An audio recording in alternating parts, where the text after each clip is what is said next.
देखो, green vegetable जो होता है ना, गुणवत्ता से भरपूर होता है। और ग्रीन वेजिटेबल बहुत ही कम ऑयल में, बहुत ही कम तेल में पकता है। उसे जब पकाते हैं तो हल्की सी सिर्फ उसमें हल्दी डालते हैं, हल्की सी उसमें मिर्च डालते हैं और हर मसाला हल्की क्वांटिटी में डालते हैं।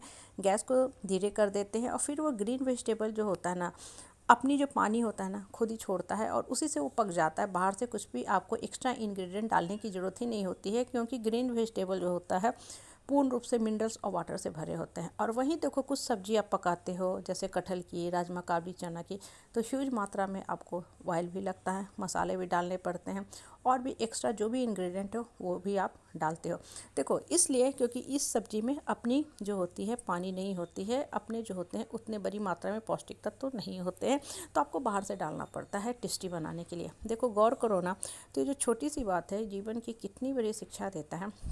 हर इंसान जो होता है ना, उसकी आत्मा की क्वालिटी अलग अलग होती है। जिस इंसान की आत्मा की क्वालिटी पॉजिटिविटी से भरी होती है, जिस आत्मा के अंदर सशक्तिकरण होता है, ऊपर वाले की शक्ति से, पावर से भरा होता है, वो आत्मा को देखो बाहरी किसी भी साज श्रृंगार मेकअप की ज़रूरत नहीं होती है, सारी गारी हीरे जवाहरात गहने जेवर की ज़रूरत नहीं होती है।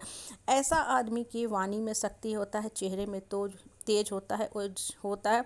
और ऐसा आदमी जहाँ भी खड़ा रहता है, बोलता है ना, लोग ध्यान से बातों को सुनते हैं। क्यों? क्योंकि बात में वेटेज होता है, वैल्यू कैरी करता है ऐसा इंसान।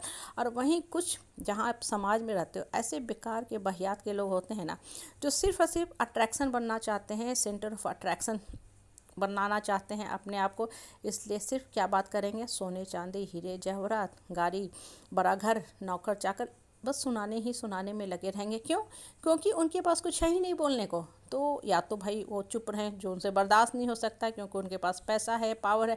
अब वो भी चाहते हैं कि महफिल की शान बने, लेकिन ऐसे जो भी लोग होते हैं ना, बेकार के बाहियात के लोगों की तरफ कोई जाना भी नहीं चाहता है। लोग कन्नी काटते हैं कि ये हटे तब हम फंक्शन में जाएं, या वेट करते हैं उनके आने का कि ठीक है वो आ रहे हैं, उनके पहले हम सरक ले खिसक ले। कहने का तात्पर्य क्या होता है ना, कि देखो, कहीं भी आपको मान सम्मान मिलेगी जब आपकी आत्मा में क्वालिटी होगी। और एक अच्छा इंसान जो गुणवत्ता से भरपूर होता है ना, वो अपनी पॉजिटिविटी की जो फ्रेगनेंस होता है, परफ्यूम होता है, खुद पे खुद लेके चलता है। वो जहाँ जाता है ना, लोग उसको घेर के बैठते हैं। लोगों को पता है कि जब भी बोलेगा अच्छी बातें ही बोलेगा, ज्ञान की ही बातें बोलेगा, कुछ ना कुछ सीखने को मिलेगा। और सबसे बड़ी बात, इस तरह का आदमी जो होता है ना, अपने तो संघर्ष करता उठना ही उठता है, दूसरे को भी उठने में मदद करता है। क्यों? क्योंकि ऐसे लोगों का मन खुला होता है, आत्मा खुला होता है। आत्मा जो होती है ऊपर वाले की शक्ति से जुड़ी हुई होती है। तो जब भी बोलेगा, ज्ञान की बातें बताएगा, आपको भी उठने का में मदद करेगा। और वहीं जिन लोगों का मन फाटक, ऊपर वाले की शक्ति से कोई जुड़ाव नहीं होता है, सिर्फ शो ऑफ और फैब्रिकेटेड कॉस्मेटिक लाइफ जीना होता है, ऐसे बेकार के बहियात के लोगों की खासियत क्या देखोगे, जहाँ रहेंगे सिर्फ और सिर्फ लोगों का मजाक उड़ाएंगे, टोन कसेंगे, कमेंट पास करते रहेंगे, लोगों को जलील करने में भी पीछे नहीं हटते हैं। और इसी में अपना बड़प्पन समझते हैं कि भाई हम तो बहुत महान आदमी हैं, हम तो बहुत बड़े आदमी हैं, हम जहाँ जाते हैं लोगों को कुछ भी सुना जाते हैं। और कभी इस तरह के ये लोग अपने अंदर झांक के नहीं देखते हैं कि अपने अंदर इतनी इतनी कमियां भरी हुई हैं कि कोई इनकी तरफ ध्यान भी देना नहीं चाहता है।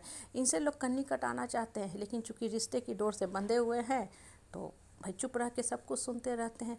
लेकिन होता क्या है ना, कि जब तक देखो आपके आत्मा में क्वालिटी नहीं आएगी ना, ये जितने एक्सटर्नल फैक्टर है कभी भी आपको मान सम्मान नहीं दिला सकते हैं। बच्चा अगर खुद पढ़ने में अच्छा है, कॉपी में लिखेगा, तभी आपको मार्क्स मिलने वाली है। आप कॉपी भर दो, किताब भर दो, बड़े बड़े कोचिंग ट्यूशन सब जगह डाल दो, लेकिन बच्चा का मन अगर पढ़ाई में नहीं लगा है, तो ये जो सारी एक्सटर्नल फैक्टर है इनकी वैल्यू जीरो हो जाएगी। बच्चा रिजल्ट कभी भी अच्छा नहीं करेगा, क्योंकि उसका मन जो है पढ़ाई में नहीं रमा हुआ है, उसके आत्मा में वो क्वालिटी है ही नहीं कि वो पढ़ाई कर सके। हमारे साथ भी यही होता है। अगर आपकी आत्मा पॉजिटिविटी से भरी हुई है ना, जीवन में आप संघर्ष करते हो, आपका जो इनलुक है, आउटलुक है, वो स्ट्रांग है, आप देखोगे लोग आपसे बात करेंगे, लोग आपसे सीखना चाहेंगे। और नहीं तो आप साइलेंट वे में सबको शिक्षा दे रहे हो कि ठीक है हम संघर्ष करें, मेरा जीवन संघर्षों से भरा हुआ है, या यूँ बोलो कि हम अपने कर्म को काट रहे हैं, कर्म की मार झेल रहे हैं, लेकिन मेरा हर कर्म मुझे पुरस्कार दे रहा है, रिवार्ड दे रहा है। और मेरे इस पुरस्कार से दूसरे भी लाभान्वित हो रहे, दूसरे भी सीख रहे हैं कि आखिर ये अपने जीवन के स्ट्रगल को ओवरकम कर सकता, तो हम क्यों नहीं कर सकते। जीवन ऐसी जियो कि लोग आपको देख के सीखें, आपसे शिक्षा लेना चाहें, आपको हॉलमार्क बना के रखें। ना कि ऐसी जीवन जियो कि हॉलमार्क की सिर्फ जेवर ही पहने हुए, जिसकी कोई वैल्यू नहीं है, लोग आपसे बात भी नहीं करना चाह रहे। इसलिए आत्मा को सशक्त बनाओ, आत्मा को पॉजिटिव बनाओ।